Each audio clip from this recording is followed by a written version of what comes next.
like last week we had a discussion on should the left fall in behind Keir Starmer because he made a speech at conference in which he mentioned public ownership in some small way. That's obviously a ridiculous idea. I mean, do you think the establishment is fully behind Keir Starmer? Keir Starmer is a pillar of the establishment, and not just the establishment we see up front and in public, but the deeper, more hidden establishment. It wouldn't surprise me if he turned out to be a member of Masonic Lodge number 322 in Marylebone. He is everything that is the establishment. He was once upon a time a professed Trotskyite of some stripe, but he's definitely been absorbed deeply into the British state on all levels. The idea that someone like me could ever support someone like Keir Starmer, especially in the context of the last 7 years, is simply ridiculous. I'm not saying that I or anyone else has found the great secret of what to do instead. I definitely haven't, but that I could never do. I don't believe in the lesser of two evils theory, even if we could agree that Keir Starmer was the lesser of the two evils. And I don't actually believe I could agree to that proposition. So I don't believe in it in theory, because all it does is encourage more and more evil. You're only arguing about the degrees of evilness. And I don't agree with it in practice, because in this case, it's not at all clear that New Labour or New Labour under Keir Starmer is less evil than the Conservatives. Now, I agree with everything you've said, and I think lots of other people agree with that. I think if there were a movement called Stop Starmer, there'd probably be hundreds of thousands of people would sign up for that, just alone, because people can see through him. I mean, he's not very good at disguising that he's a bit, I don't know what the word is, kind of always looking for people to fall for his front. He's just full of front, and everyone can see that. But the thing is, as I say, there's lots of people saying, let's stick with Labour and Starmer. You left the Labour Party quite a number of years ago, and you've probably been seeing this for a long. You've probably been saying this for a long time. Why are so many people still in Labour? I mean, after the Iraq War, why is it you think people stick in Labour even when they know that the leadership is morally in many ways wrong and politically questionable? What is it about? I mean, it amazes me that there's still people saying Labour's got a better chance of we've got a better chance of socialism with Labour than anything else. Well, I mean, that is a ludicrous proposition. You've got a better chance of being elected if your name is Labour, and that is what motivates a surprisingly large number of people, including some of the most surprising names that I won't name. You've got a better chance of being elected to a council seat, to Parliament, and so on. Of that, there is no doubt at all. It's hard to start something new, very hard. I could show you my scars. Let me just give you my own experience. I was 36 years in the Labour Party. I joined it at the age of 13, and I really loved it. Of course, the Labour Party in the 1960s, late 1960s, I quickly add, when I joined it, was a different Labour Party to what we have today. Now we have a complete desert, but then we had really rather a significant number of oases. that one could spend really quite nice time in. There was a functioning left. There was a functioning left in a burgeoning trade union movement.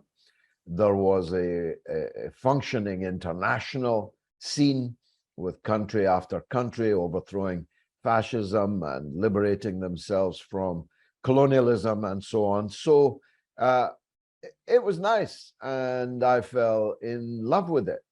I had kind of been born into it as my parents were activists, but I did love it. And it was a tremendous wrench to be kicked out of the Labour Party by Tony Blair after 36 years membership. As I recall, it didn't even take 36 seconds to announce the political death sentence on me at the end of the tribunal. And it was painful. So I understand how after a lifetime or half a lifetime in a party with its iconography, its vocabulary, its methodology, its culture, if you like, it's hard to be either kicked out of that or to leave. This I understand, but there comes a point, and we've long passed that point now, that you can no longer say you are actually in a Labour Party when you are in today's Labour Party. When you can say, well, maybe it'll come back, maybe the left will win here, there, this, that, and it's cold outside, you can see how people would make that judgment. But to be continuing to make it now, after the Labour files, after the Al Jazeera expose, first of all, it is impossible that what happened with the Corbyn breakthrough in 2015 will ever be allowed to happen again. This was a near-death experience for the right wing and for the people it serves. Actually, I think they exaggerated how near-death an experience it was. I don't actually think that Corbyn was, you know, Lenin, more Father Gapon than Lenin, but he scared the living daylights out of them, and they will never allow that to happen again. And that's why you have mass expulsions, rule changes, and a total identification with the Starmer brand of Labour by key sections of the British state and its media apparatus. So it will never be allowed to happen again, not even a Jeremy Corbyn moment, never mind socialism, which is the word you introduced into our conversation a minute or two ago. Yeah, I mean, I agree totally with you, but I wanted to clear that kind of that as a preliminary to what I want to get onto now, which is there's lots of people who say, well, you've got to stay in Labour because there's no alternative. We can't, that will never build an alternative left-wing party to Labour, a mass membership party to Labour. We can't do that. It's impossible. There's a lot of negativity around that. But looking at your record, you've done very well in by-elections, especially where, you know, you've really rocked the Labour Party to the foundations on your own. I mean, pretty much on your own. I mean, I'm not, obviously those are people were there helping you, but you are evidence that it is possible that those breakaway left-wing parties can do it. And what would you say to the people who say it can't be done? I'd say, well, what else can we do but try to make it happen? For all the reasons I've just said, Labour is dead. It's dead as any kind of vehicle for socialism. It's not dead electorally.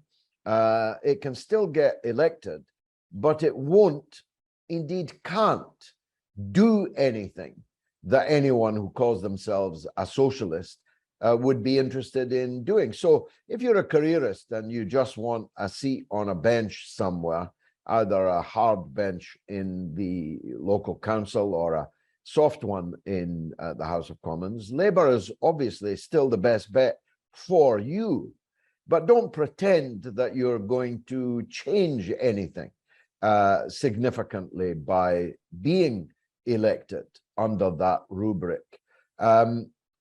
Look, I said on the day I was expelled that Mr. Blair would rue the day. I remember rolling my R's. He would rue the day that he had done this, and Labour came to rue it twice, in Bethnal Green and Bow in 2005 and in Bradford West in 2012. And they came quite close to ruining it in the Batley and Spen by-election last year, when I got, I think, 22% of the vote. And believe me, they had to pull out all the stops, legal and illegal, in order to keep me at bay there. So it can be done.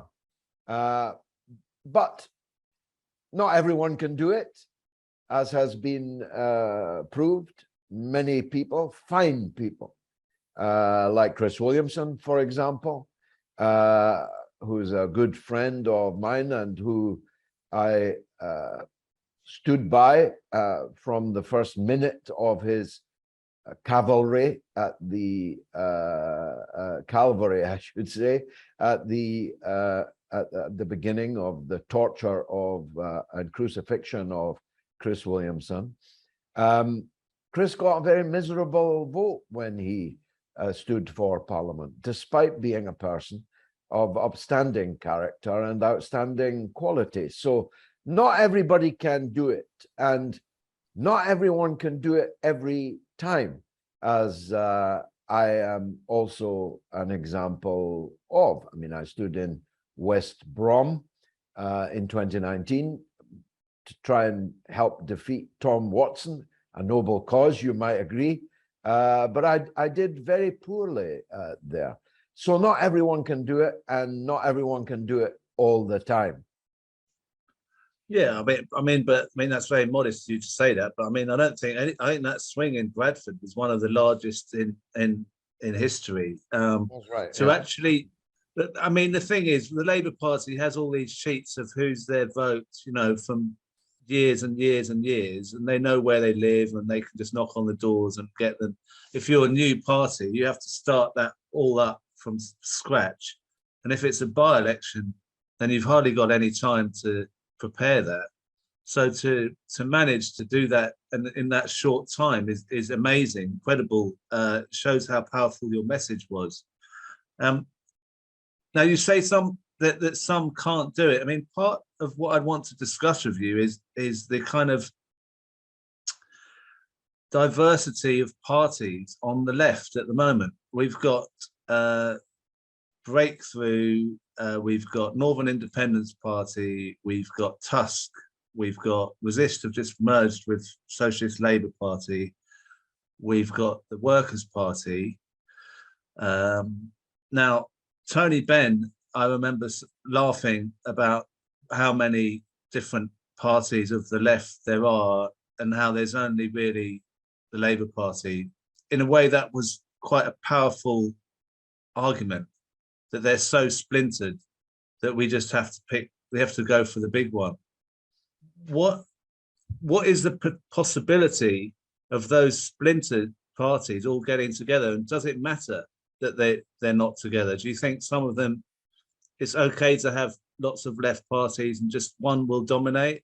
Well, how do you see that playing out? Well, when Mr. Benn said that, it was a credible argument that that Labour, the big one, was the only way forward. I think we've dealt with the extent to which that's no longer the case, if indeed it ever was. As for the parties you Adambury, I'm not familiar with some of them. I know next to nothing about them, but the Tusk is a decent sized and significant and respectable force. And I think the entry of Chris Williamson and his friends into the SLP might achieve something. It would obviously be better if everyone rallied under the same banner. But if they can't, then they should at least work together march separately, strike together, as the old saying said. So if organic unity is not possible, and it is very difficult, Crispin, I don't know if you've noticed how vociferous left-wing people are.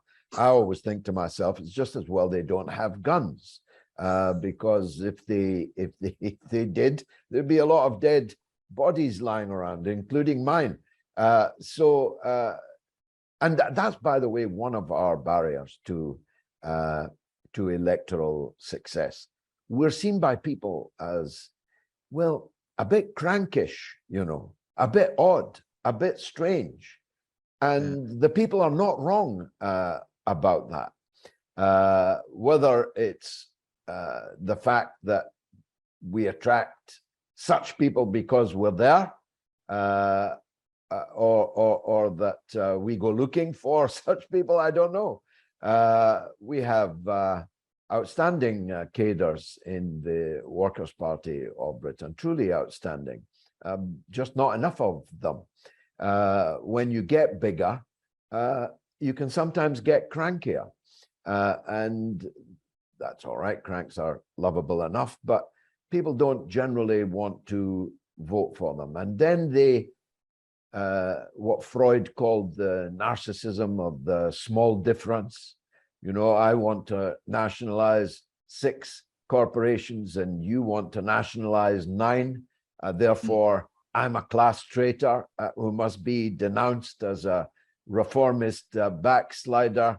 You can laugh if you like, but only 2 nights ago, that's exactly what some people on a video that was sent to me were saying. So there's an element of which that tends to suggest that the more left-wing you are, the more likely you are to fall out with everyone else who's on the left wing. And then there's the definition of left-wing.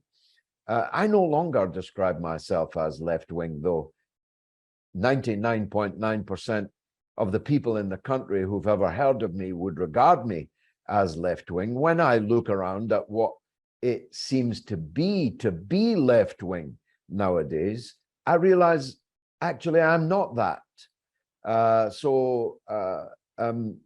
It would be a longer interview than you've probably got time for, but the preoccupation with crankish things by some on the left is a major barrier to unity on the left, and it's a major barrier to breakthrough in the electoral arena. I mean, talking about that, this sort of no platforming and sort of, George Galloway, you can't talk to George Galloway because George Galloway said something that I don't agree with. So we're not going to ever talk on the same platform as George Galloway. This is a new concept, isn't it? It's not something you would have known in the 60s. I mean, there must have been, when you said about being in the Labour Party in the 60s, there must have been loads of different opinions on stuff, and people would just argue them out, and maybe they'd still disagree afterwards, but at least they discussed it. This is one of the worst elements of modern politics, isn't it? There's no platforming thing. Yeah, it's a cancel culture thing that exists now across the political spectrum that didn't exist when I began my political life. That's true. If you think about it, I served and became friendly, actually, with both Harold Wilson and James Callaghan. I used to sit beside Dennis Healey in the House of Commons. So the idea that political differences actually across the floor, never mind with the person sitting alongside you, should make you either necessarily hate them or necessarily refused to speak with them, well, you see, people regard that kind of thing as crankish. I realize I've struck a seam with the word crankish. Ordinary people regard it as an absurdity that you will not stand on a platform with someone or even appear in an interview with someone even if that person's no longer there when you take the chair. This is a kind of madness, and it is a road to nowhere, which is why most people on the left outside the Labour Party end up going absolutely nowhere. It's never been the approach I've taken. It isn't now.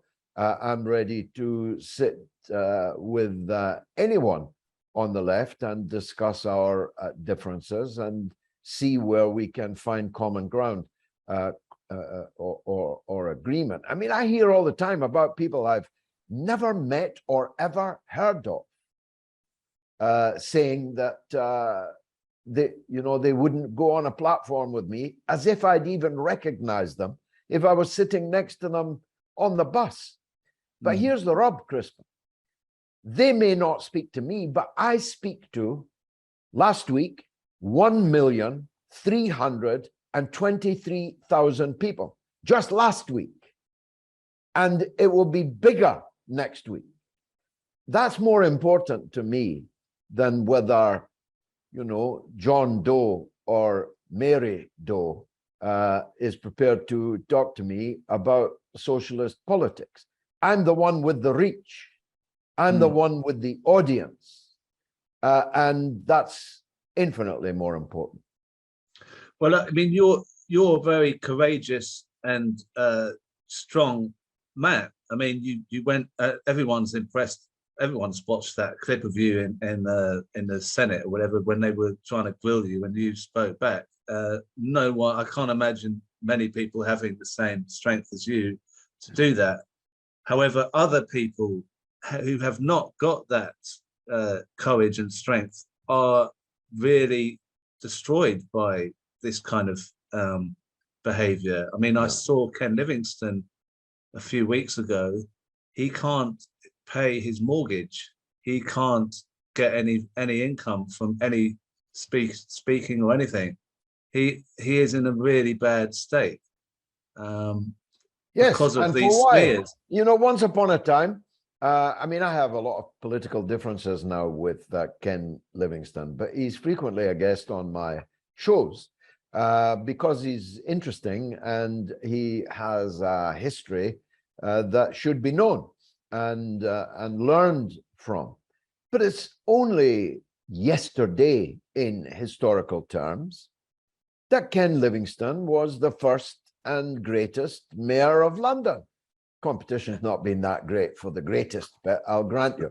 But Ken Livingstone won the mayor of London against a Labour cabinet minister, as well as the Conservatives and the Liberals. Now, no one will speak on a platform with him.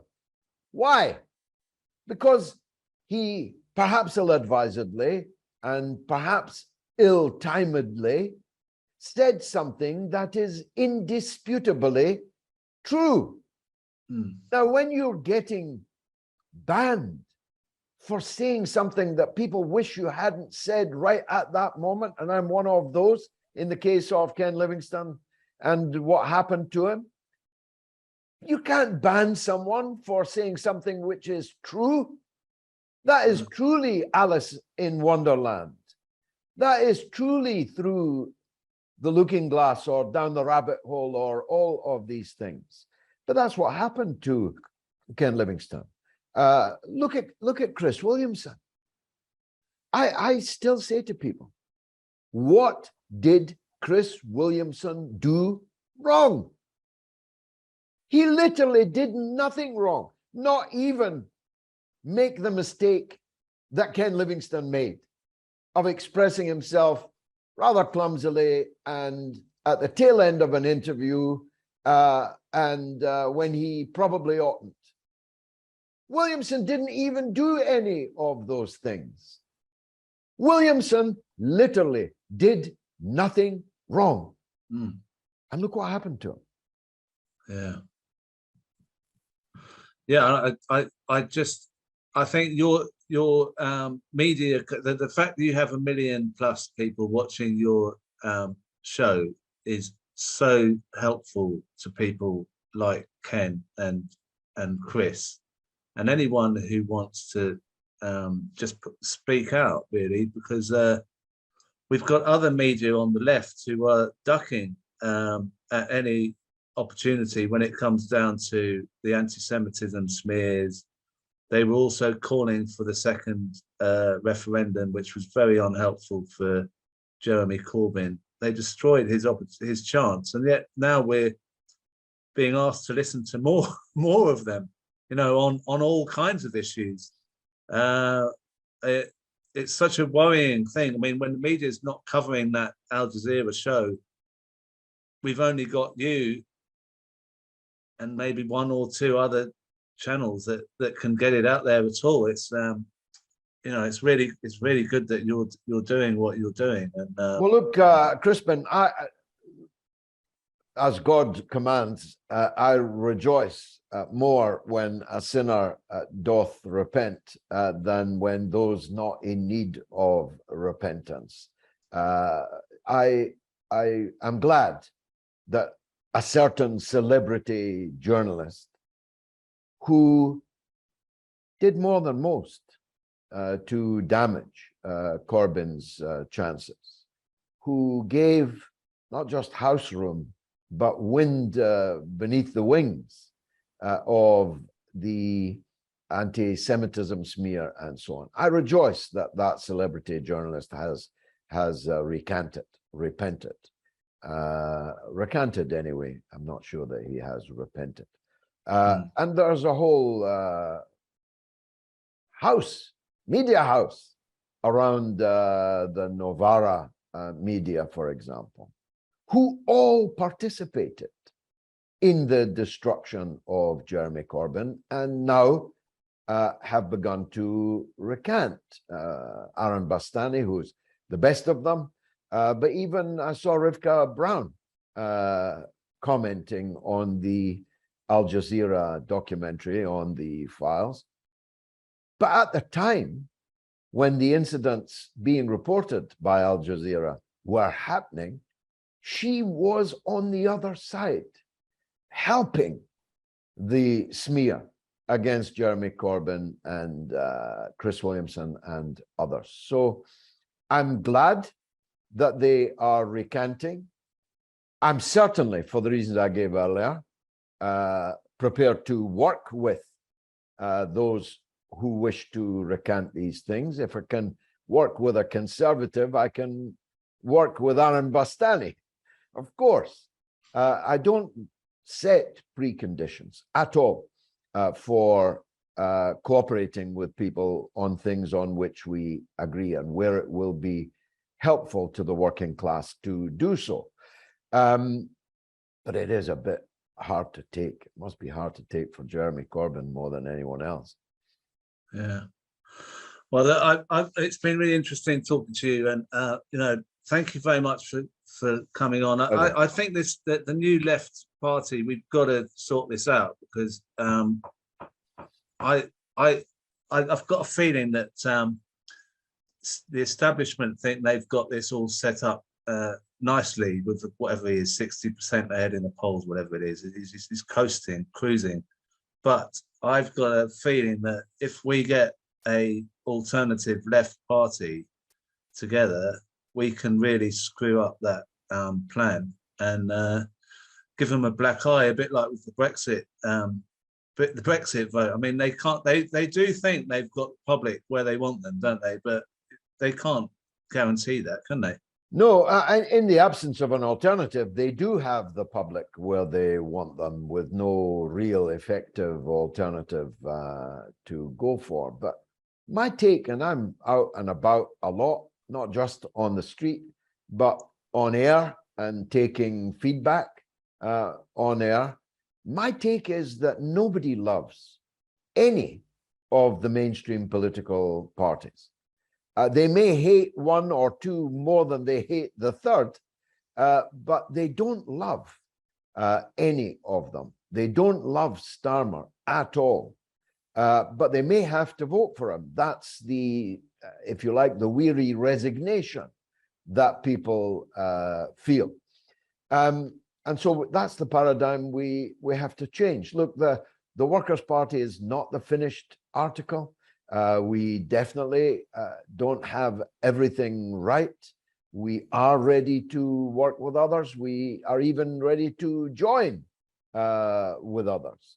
We're not stuck on our name. We're not stuck on our program. We are flexible in terms of relations with other people. So we do need not just to think, but to talk about that. But that requires people to be ready to talk.